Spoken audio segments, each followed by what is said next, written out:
Devocional diario Vive a Plenitud con Verónica Claros de Rodríguez.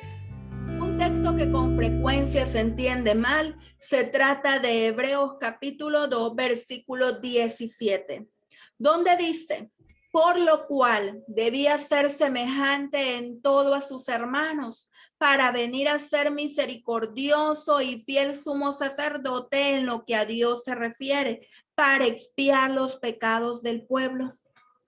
Este texto afirma que Jesús era en todo semejante a sus hermanos. Esto es un texto privilegiado para quienes sostienen que el Señor Jesús nació con una naturaleza pecaminosa como el resto de los descendientes de Adán. Insisten en que hay que tomar la Biblia literalmente como se lee. Y si el texto dice todo, todo es todo, incluyendo pecaminosidad. Todos sabemos que la Biblia necesita interpretación. Una regla básica de hermenéutica es que es necesario entender lo que la Biblia dijo para poder entender lo que nos dice hoy. Es necesario prestar atención cuidadosa al contexto original, estudiarla además a la luz de otros pasajes que traten el mismo tema.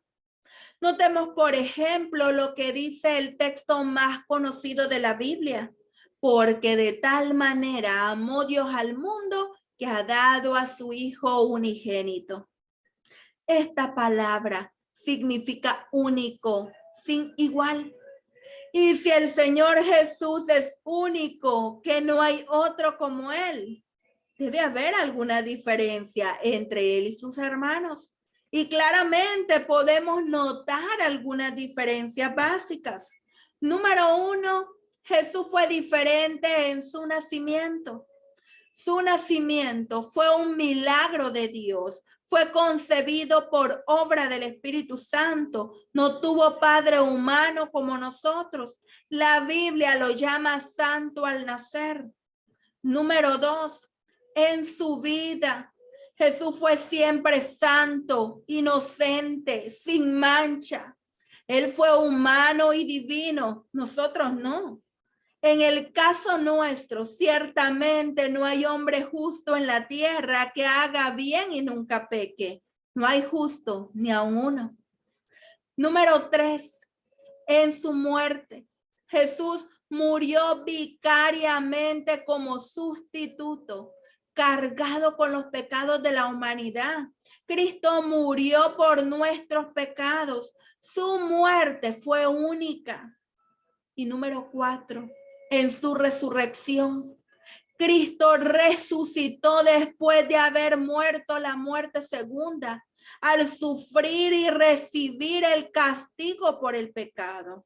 El haber vuelto a la vida es una prueba de que él no debía nada. Murió al pagar las deudas de otros. Para los seres humanos que experimenten la muerte segunda, no habrá marcha atrás. Será definitivo. Jesús, como el unigénito del Padre, es semejante a sus hermanos, no igual. Para descubrir lo que dice un texto es indispensable prestar atención al contexto tanto general como cercano. El contexto general de Hebreos 2:17 incluye toda la epístola.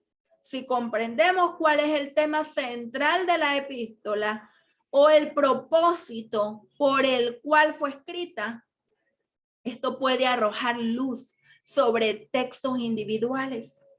El propósito de esta epístola fue animar a algunos cristianos que estaban desanimados y consideraban volver al judaísmo.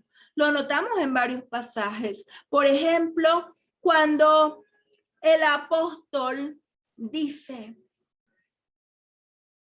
por lo tanto, es necesario que con más diligencia atendamos a las cosas que hemos oído, no sea que nos deslicemos. También dice: mirad, hermanos, que no haya en ninguno de vosotros corazón malo de incredulidad para apartarse del Dios vivo. Además agrega: mantengámonos firmes sin fluctuar la profesión de nuestra esperanza, porque fiel es el que lo prometió. El argumento principal que usa el autor de la epístola fue subrayar la superioridad de Cristo comparado con todo el sistema judaico. Usa una cantidad de términos para describir su obra, como apóstol, mediador, sumo sacerdote, precursor, pastor y la palabra hijo para expresar su esencia, su identidad. Además, las palabras mejor, superior, mayor aparecen frecuentemente en la epístola. Notemos algunas de estas comparaciones. Primero, el contexto general.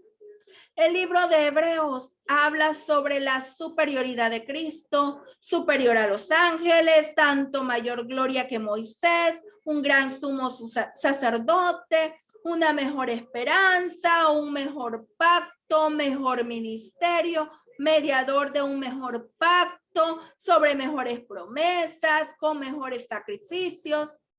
La preocupación de la epístola evidentemente es señalar la superioridad de Cristo en todos los aspectos. Sería incongruente concluir que el versículo 17 del capítulo 2 sitúa a Jesús en igualdad con el hombre, que es semejante, es igual.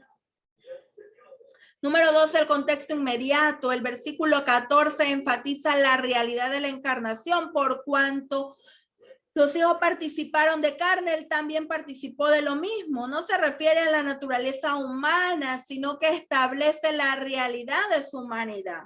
También es importante prestar atención al aspecto lingüístico. Notemos dos palabras, todo y semejante. En todo es semejante y no son palabras absolutas que implican universalidad. Por ejemplo, dice el Antiguo Testamento que de toda la tierra venían a Egipto para comprar. Nadie entendería que se trataba de toda la tierra literalmente.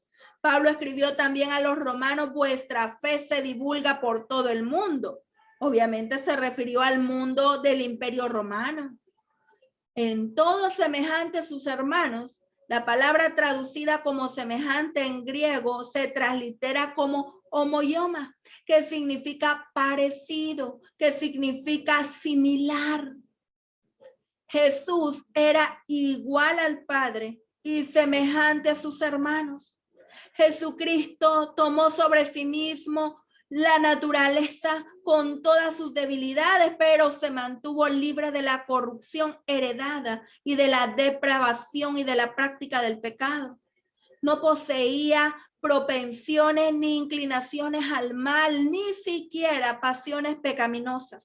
A diferencia de la humanidad caída, la naturaleza espiritual de Jesús es pura y santa. Nunca se halló en él ninguna inclinación al mal. Alabado y glorificado sea su nombre, porque gracias a su sacrificio y a que él se mantuvo firme y fiel, es que nosotros ahora recibimos vida eterna, salvación en él. Te invito a orar conmigo. Amado Padre, gracias por Jesucristo, que es nuestro guía, nuestro Señor y Salvador. Gracias por perdonar nuestros pecados, dirígenos por la senda correcta. Queremos obedecerte y alabarte en el nombre de Jesús. Amén. Reflejemos la imagen de nuestro Hacedor, siguiendo a Jesús como nuestro modelo, porque con Jesús se puede vivir a plenitud. Dios te bendiga.